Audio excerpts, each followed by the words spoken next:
we like to sit around and pretend that the deer is like a genius, and that we have to be just as genius to fool that deer, when actually, if you just keep it simple, hunt pinch points, hunt the wind, hunt food sources, it's not as difficult as we make it way more difficult than it should be. Yeah. And I think you'll hear that across the board from a lot of hunters. But the last couple episodes, keep it simple, stupid, is what Brian and Cody were telling me. was it? And I'm like, what is that? Keep it simple, stupid, or is it keep it simple, comma, stupid? Okay, so here's an example I have of that. So my biggest buck to date, which is a typical 10 that scores 182. Giant. Just a monstrosity of a deer. Stop you from walking behind you, stop and stare at him. So Yeah. Typical, even like it's big, typical or not, but Right. typical is insane. Knew where this deer lived. This deer actually lived in a 30-acre woodlot and would not leave the woodlot. Now, this is all hindsight talking, but so before, when I first got pictures of him, I thought, all right, I'm going to outsmart this deer. I'm going to do this. I'm going to do that. So I did all the things that I thought would outsmart a big buck, but to no avail. So fast forward a month and a half into hunting this deer, knowing he's there, knowing that I'm getting pictures of him on the edges of this woodlot. Get up one morning, I tell my son while I'm drinking coffee, I'm like, I'm just going to go right up in the middle of his damn house and just pop a tree stand up and see what happens. Yeah. And I killed him immediately. No So, shit. Yeah, didn't even worry about the wind. Didn't even look at the wind. Just went in, hit the horns at like, I don't know what time it was. Hit the horns. The deer was actually bedded within sight of my stand. He stands up and walks right in front of me like an idiot. So I had put a month and a half of stress and turmoil and this decision. This Run was your mental self through the ringer. Right, over like again. I did this, and that deer knew that I did this, so he didn't come here because he knew that. And all it was that he's just sitting in there being lazy, not very smart. And then once I finally pushed in and got aggressive on him, I killed him immediately. So I overthought that entire process, and then the biggest buck of my life came from just going hunting, Just doing it. just go hunt and see what happens. Okay, I got to confess, And I don't think we push deer out more than other deer push deer out. So Well, how often does a coyote push a deer out? What is the difference? almost never. You think never? I think never. I think a mature buck, a coyote does not factor into his day. Okay. At all. Yeah, maybe not. Yeah. A doe with a yearling, she's worried about that coyote. Yeah, okay. That makes sense. A buck. And now there are exceptions to every rule. For sure. I've seen video of coyotes taking down mature bucks. I think that's rare. yeah, I would say too. Yeah. I think it's Yeah, isolated. you'd find them all over the place if that was the case. Right, but take the 12 point that I talked about earlier in the video. Podcast. That 12 point, he was also living in October with two other bucks. One was a giant 8 point that was really aggressive. 8 points are always aggressive. What's I know, the it's deal? weird, isn't it? It's weird. They're always the problem maker. Yeah. So, my opinion is that 8 point pushed him out of that area. He said, all right, the rut's coming. You got to go. Go find your own area. This is going to be my area. We'll be buddies again after the rut is Yeah. over. Yeah. Right. See you in so- December. Yeah. So I think that you're not going to push a buck out of an area. Now, say you go push him every day, every single day. Yeah, sure, he's probably going to move out of the area. Yeah. Right. At least until he thinks you're gone. But as far as bumping them while you're hunting them, especially the closer it gets to the rut, you're the least of their worries. They got bigger worries with Joe Blow 9 point that's pushing into their territory. That They're makes not sense. concerned with you. They're more concerned with other deer than they are concerned with your hunting pressure. Yeah.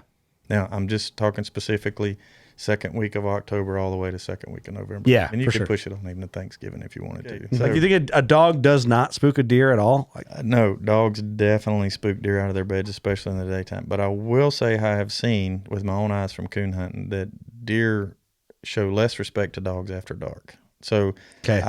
That might be part of the argument too, you know? Right. So I've been on coon hunts with coon hunters on the backs of mules, where I've literally seen dogs treed on a coon and there's deer standing 40 feet away in soybeans eating and paying the dog no attention. Really? I've seen that with my own eyes with spotlights. Right. Mm-hmm. But then on the flip side of that is that I have seen coon dogs destroy an entire area with running coons during the late evening daylight time. So deer definitely react differently in the daytime than they do at nighttime. Probably it's a comfort thing, I'm sure, for them. But Yeah. and I think deer are smart. I've read, and I don't have nothing to back this up on, but that deer are as smart as labs. So if you can imagine that a deer can understand the difference in when it is being pursued and when it is not being pursued, which I totally believe that. I totally believe that deer can understand the difference. I never heard that. Well, theory. I think that if, so like take a farm that I manage right now. I bush hog, 21 miles of trails. And during the summertime when I'm bush hogging those trails, the deer pay me very little attention. I mean, literally like moving their leg out of the way as the bush hog comes past. Yeah. Yeah, like that, Yeah. I don't exist to it. Like, oh, you're cutting trails? What's Right. up? Yeah. Go to those same trails in November and they see the tractor from 200 yards away and run like they've been shot at. So I think deer are at least intelligent enough to understand. I don't think they know when deer season comes in, but I do think that they can understand the difference in just like my lab. I always go back to a lab. Like when I get out of the truck after I get off work, my lab can understand the way I step out of my truck, whether I'm in a good mood or a bad mood. Yeah. And my lab will come up to me and be happy. Or if I'm in a bad mood, my dog just goes around the other side of the house. Yeah. And I haven't said a word to the lab. So, Yeah. Okay. right. So that may be a little out there for some listeners, but if you're around animals a lot, horses, which I have horses. Yeah. I don't feel like it is. Right. There's an energy, and I believe that deer can tap into that energy. And anybody who's been sitting in a tree stand and have a buck stop and look up at them for no reason whatsoever. Wind is perfect. You didn't make any noise.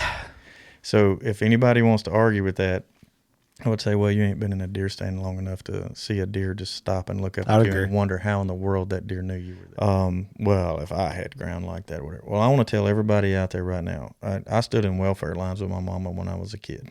So I came from nothing, literally trailer parks in Alabama.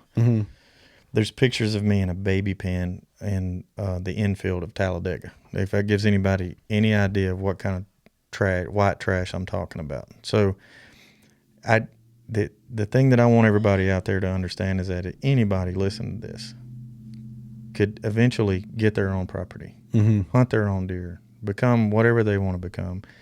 And it's a little disappointing to see the hate that comes towards guys who have made it, because everybody's dream is to make it. For sure. And by no means have I made it, right? But I just would like to see people understand that, most of the people you see online or on TV shows, they got there because they loved it. So it was something that they deeply feel passionate about, and they just found a way. Yeah. Mark Drury would be a great example of that. Yeah. I'm a great example of that. And a lot of the hunters that you have in here are great examples of that.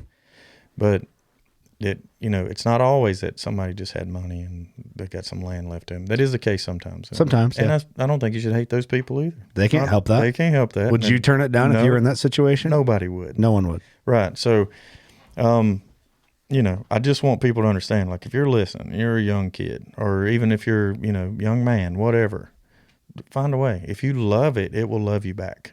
If it's all you care about and you're passionate about it, just keep taking opportunities and doors as they open, little tidbits here, and it'll eventually turn into something that you can grab a hold of and be proud of. So, it worries me that I see that online a lot, where guys are, they just want to hate the guys who have the haves versus the have-nots, right? For sure. Dude, I kind of went through it too. Like our working class bow hunter, man. I remember when we started working class on deer casts, and after a few months, I quit my day job at John Deere, and dude, everyone's like, well, you're not working class anymore. Right. And I'm like, well, what does that really mean? Right. Just because I worked hard and achieved my goals, it means I'm not you think I don't work hard still? Right. It's like, that term, like, I almost I love the term because it embodies work ethic and what you want to do. But I feel like it almost gets slumped on, like Mark said it. It's like people, like, okay, to be working class, you have to be miserable in your career and what you do. You know what I mean? It's like, right. Well, that's not true either, because I know a lot of guys that work their asses off that do what they love to do, and they work more hours than guys anywhere else that are playing the must be nice card,